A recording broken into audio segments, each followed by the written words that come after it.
Hi, Peter Charles here, and here's my Fujifilm X-M5 that I've had for almost 4 months. So let's talk about my experiences, the things I liked about it, things that worked well, and maybe some of the things that could have been improved a little bit. So let's get going and talk about it.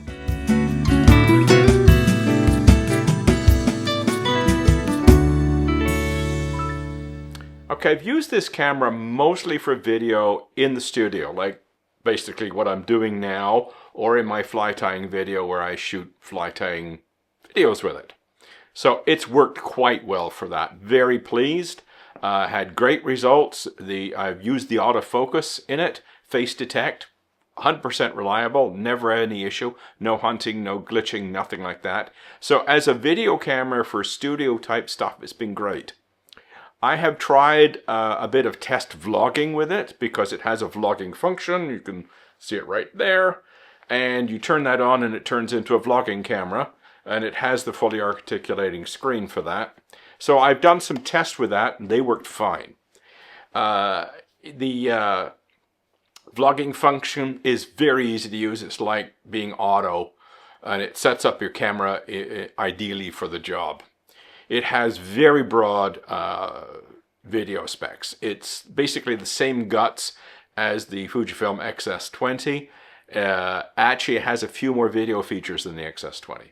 So it's a very, very powerful little video camera wrapped up in a small package. Now, as far as the handling is concerned, I've done some still photography with it.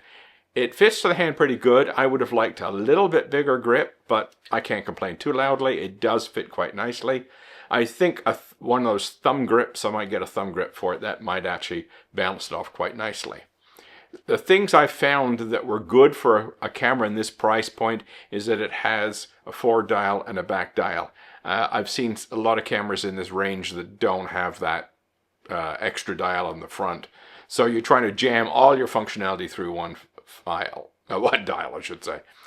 The things that I don't like about in terms of handling is the buttons are tiny. You can see that Q button is minuscule.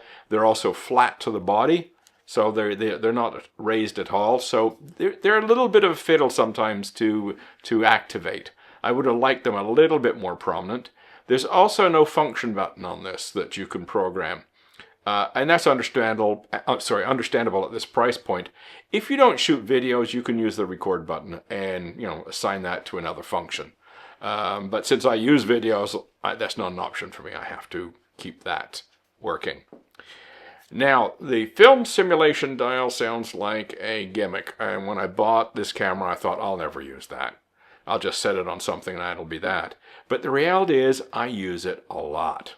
I can't believe how much I'm using it. I'm constantly changing the film sim on this thing.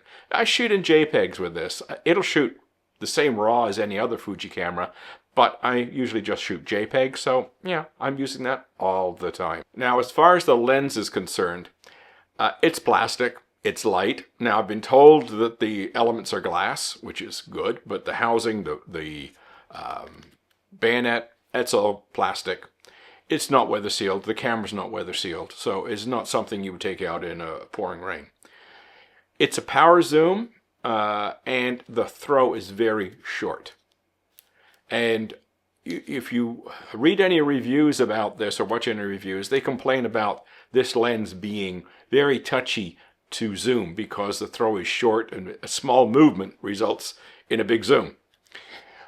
However, if you go into the menu, you can slow down the speed of the zoom. It comes out of the box set at medium. If you put it fully over to slow, then when you're zooming, it's actually usable. Still not fantastic, but it's usable. So I think it's the first thing you do when you grab this camera is go with this lens is to go into the menu and slow down the zoom so it becomes more usable.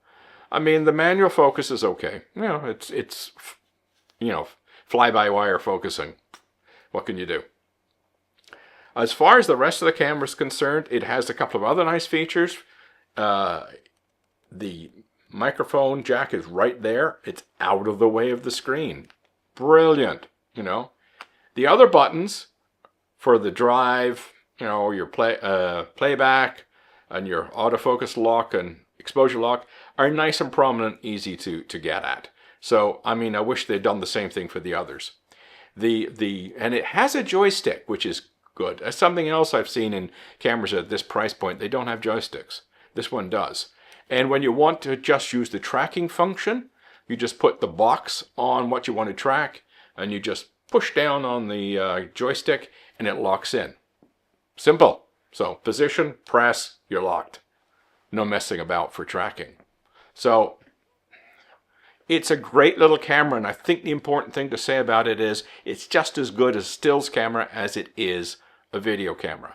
Unlike some of the vlogging cameras out there, which are just strictly little hybrid cameras that are mostly configured for vlogging, this thing is just as good as a stills camera. So if you want it primarily as a small, light stills camera just to walk around, take pictures of family on vacations, that kind of stuff, because it has that 26 megapixel sensor, so you're going to get great shots out of it. You can use this as a still camera. It works beautifully. It's designed, I'd say 50-50 video and stills, as opposed to some of the other competitor cameras, which are like 80-90% video. So I think if anybody's looking for a light camera that's not too expensive, yet is very capable both for stills and video, this is the one. I know a lot of the reviewers like some of the other ones that are very vlog oriented, but unless you're a hardcore vlogger, I would say this is probably a better choice because it is a very capable stills camera as well. I enjoy using it. That's the bottom line. I often pick this camera up over some of my others. I've got to do if I'm going to go out and take some pictures for something, I'll often grab this. You wouldn't think that. You would think I would pick up my X Pro 3 or my XH2 that is filming this video right now, or my XS20. No, I pick up this. Nice, light, small, 26 megapixel sensor. And if I'm concerned about, wanting absolute sharpness, I'll just put a different lens on it. I've got other lenses. So there you go, the X-M5. A couple of little things could be done better, but overall, it's a wonderful little camera. So if you're looking for a relatively inexpensive camera that is like a true hybrid, as good with stills as it is with video, here it is. Cheers.